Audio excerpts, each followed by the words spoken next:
Fraternities and sororities are preparing for one of the most infamous party weekends of the year. And you might be wondering, where are the RVs for tomorrow's game against Utah? We've got that and more for you now on Murrow News 8. From the Northwest Public Broadcasting Studios on the campus of Washington State University, this is Murrow News 8. Good afternoon, I'm Daniela Julio Cano. And I'm Noah Bolter. Welcome to Murrow News 8. As Halloween weekend approaches, Greek life is preparing to do it safely. Here's Murrow News 8's Anna Michaelton. Is very busy and very active. Everyone's alter ego seems to come out. This will be my first Halloween that I'm 21, so that should be fun. Spookiness fills the air as the WSU Greek community prepares for its most infamous weekend of partying, Halloween. The PAN president and the IFC president is putting out an executive order that all parties on campus can only be up to byads, which means only 2 fraternities can throw at the same time. Limiting the number of frats partying at one venue lowers the risk of binge drinking and makes it easier for risk chairs to watch and keep track of people. We have bright orange wristbands, like once you put them on, they can't come off. Like McKenna said, if you're not wearing one of these orange wristbands this weekend, the chances of you getting into places like this are slim to none. Police and Greek officiators are working together to ensure that students are safe, responsible, and accountable this weekend. But we've definitely increased our staffing with some overtime to make sure that we have the resources to cover any issues that crop up. Always have sober people on duty, like in front of the door, making sure that things are going smoothly. They bought cases of water to ensure hydration in those that might be overly intoxicated. Despite these precautions, police and Greek members advise students to know their limits, use the buddy system, and reach out to sober monitors or police if needed. Making sure that your women know how to drink properly and how to be safe during that week is really important. In Pullman, I'm Anna Michelson, Murrow News 8.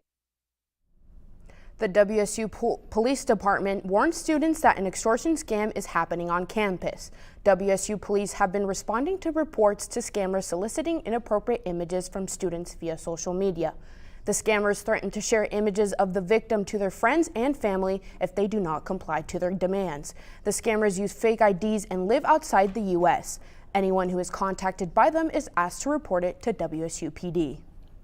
With this week's football game on a weeknight, campus parking has some major changes for drivers. Murrow News 8 reporter Alex McCollum went to the parking lot next to Beasley Coliseum to explain what's going on. Parking is working a little bit differently at the lot next to Beasley Coliseum today. Permit holders are supposed to be out of this lot today by 5:30, and some transportation service workers that I spoke to here at the lot say that those RVs are going to start rolling in through that entrance at 6 p.m. tonight. Now, permit holders and those RV drivers will be able to share this lot until 3 p.m. tomorrow, but at 3, permit holders are expected to be out of here for that 7 p.m. kickoff. However, they will be able to come back and share the lot again on Friday with those RVs. That's all I have. Back to you guys at the desk. 3 people are being considered for the vacancy on the Pullman Regional Hospital Board. The position opened up when Commissioner Margaret Ware resigned in July. The PRH commissioners are expected to make an appointment to fill the post during their meeting tonight. That person will have to run for the position during the fall 2023 general election. Also in Pullman, members of the Tuba Euphonium Studio will be performing solos, duets, and other chamber music to finish off Oktoberfest. Tonight at 7:30 p.m., anyone can watch for free at the Kimbrough Concert Hall on campus. After 6 years, Chief Ray Murrow is leaving the Pullman Fire Department for a new opportunity out of town. The local fire station is now looking for a new assistant chief to replace the vacancy left by Murrow. The station will begin reviewing applicants next month, with Chief Mike Heston hoping to have a new assistant chief on board by mid-February. Coming up, new details on the motive behind the tragic shooting at a St. Louis high school. Next on Murrow News 8. 1 in 3 adults has pre-diabetes. 1 in 3. That means it could be you, your favorite brother, your other brother, you, your football buddy, your football buddy, you, the boss's boss. If 1 in 3 adults has pre-diabetes, that means it could be you, your barber, your barber's barber. Nice work. Thanks. You, Your plumber. Breathe right into your foot. Your plumber's masseuse. Yes. You, your dog walker. On your left. Your cat jogger. Or you, your co-pilot. Your co-pilot's co-pilot. While 1 in 3 adults has prediabetes, with early diagnosis, prediabetes can be reversed. Take the risk test at doihaveprediabetes.org to know where you stand. The nation is mourning after another school shooting on Monday that police say left 2 dead, including a teacher and a student. 6 other victims were taken to the hospital with injuries. Police say that 7 security guards were on duty at the high school and the doors were locked when the shooter arrived.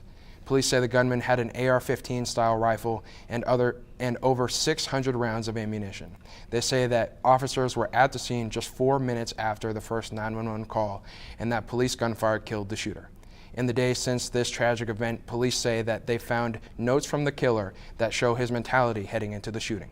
They say the shooter expressed a lack of friends and a social life, and that he may have felt isolated. Police will continue to investigate as more details are revealed. They remind citizens that if you see something, you should say something. Vice President Kamala Harris is visiting Seattle for the first time since taking office. Harris spoke this morning at Lumen Field and spoke about how money from the bipartisan infrastructure law is delivering electric school buses to Washington state school districts. Here is what she said. Next school year, to roll these buses out, to pick up our kids and take them to school.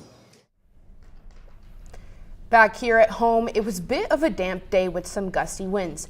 Albert, are we going to see more of this? Well, Daniela, remember last week how we complained about it being in the 70s? This right here is the new normal. Today we started today with some cloudy skies and some sprinkles, high of about 46 degrees, but it sure didn't feel like it because of all those gusty winds. Probably was a tough walk to campus, making it feel a lot cooler. 35 is the overnight temperature, but again, it'll feel much cooler. Clouds will be moving overnight. Sunset tonight about an hour from now at 5:41. Looking at tomorrow, gusty winds are going to continue. Going to be similar to today, 51 for the high, partly sunny to start, but those clouds will be moving in. If you're going to that football game tomorrow night, you're going to want to bundle up because at kickoff at 7 p.m., it's going to feel around 38 degrees. By the end of it, it's going to feel closer to freezing. Looking at the state map, Western Washington saw a bit of rain. That's going to continue for them into next week, or into the rest of the week rather. Mid-50s for the highs.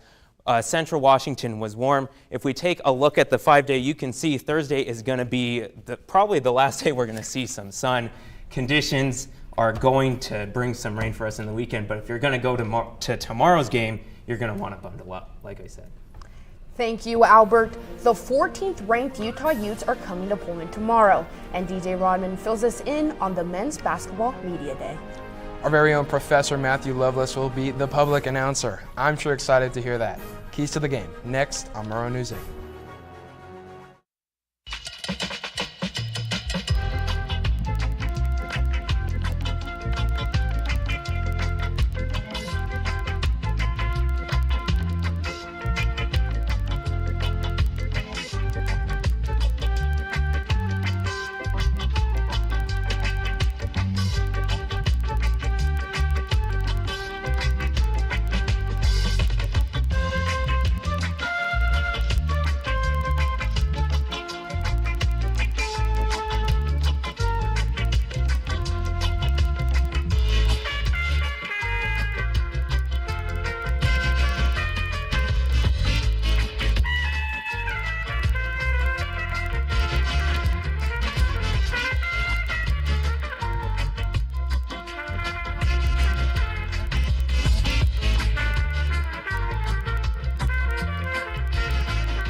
After the bye week, the Cougs football team takes on the 14th ranked Utah Utes tomorrow at 7 p.m. Utah did just beat USC in their most recent matchup, but I don't think that will affect the Cougs as much. Coach Dicker had some high words for the Utes. Take a listen. Well, I think Utah is the king of the conference until someone knocks them off. And that's how we'll approach it. That's how a team should approach it, and they've earned that. In my opinion, that is the right mindset. Our stifling defense and their attacking offense should be a fun matchup to watch. But here are my keys to winning. At number 1, don't let them get it going through the air. They had 424 yards through the air and 2 touchdowns versus USC. And number 2, contain Cameron Rising. The quarterback had 60 rushing yards and 3 rushing touchdowns versus USC as well. And at number 3, do not start off slow. We do not want to start like the game versus Oregon State because this team is much better and will make us pay. And at number 4, I don't have it up there, but don't let the Utes win. That's all. And volleyball takes on Cal in the number 8 Stanford Cardinal this weekend after sweeping ASU and beating Arizona 3-2. They look to improve their record to 17-6 after this week. And I know last week was not a good one for the Cougar soccer team against the Arizona schools rather, but they only have 3 games left in the season, everybody. The women go to take on the Bruins and the Trojans in Southern California this week, but you won't want to miss their last home game on November 4th when the Apple Cup comes to town. Hopefully we can make our record just a little bit prettier in the last stretch. And in basketball, today was the Pac-12 Media Day, and Charlize Ledger-Walker, Bella Marquetete, Mohamed Gay, and TJ Bamba represented their respective teams. Women's basketball was ranked at 7th, and men's basketball ranked at 8th in the preseason rankings in the Pac-12, which is just absurd in my opinion. Both teams are looking to go marching once again. It's looking to be another fun season for basketball. And that's all I have for sports. We'll be right back on Murrow News 8. Days, months, Hey, I'm Jim from across the street. years, I'd like to give you this. a lifetime can rush by without realizing what we're missing. We lose some of the best moments, some that may never repeat, Come on.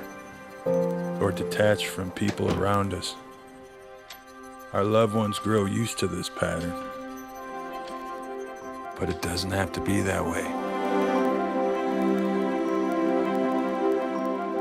We have a choice to take action.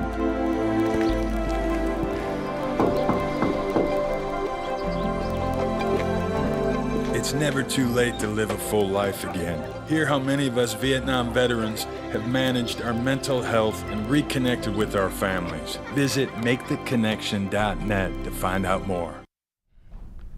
Today's National Pumpkin Day, and I want to hear everyone's favorite pumpkin-flavored things. Well, I've heard that some people at this desk do not like pumpkin pie, and I want to know like where this comes from. Like, if there's the right amount of whipped cream, you can make it work. What say you?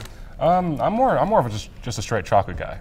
You know, I don't see many people eating chocolate pie, but that's one of my favorites. You know, get it from Ralph's. We don't have Ralph's up here, but down home in California, we have Ralph's. I get a nice frozen chocolate pie. That stuff is really good. Albert, what do you like? Well, I don't like much of anything pumpkin because I hate the smell of carving pumpkins. And the other day, my roommate was carving one in the living room. Had to stay upstairs. It was just too much for me. Danny? I've never really liked pumpkin pie. It's the taste of it. Everyone brings it on Thanksgiving, and I can't. But pumpkin latte from Starbucks, very good. Okay, the latte is spectacular. Pretty much any pumpkin spice drink is spectacular. Yes. Pumpkin pie, I never thought I'd be a defender of it, but it's not the worst of pies.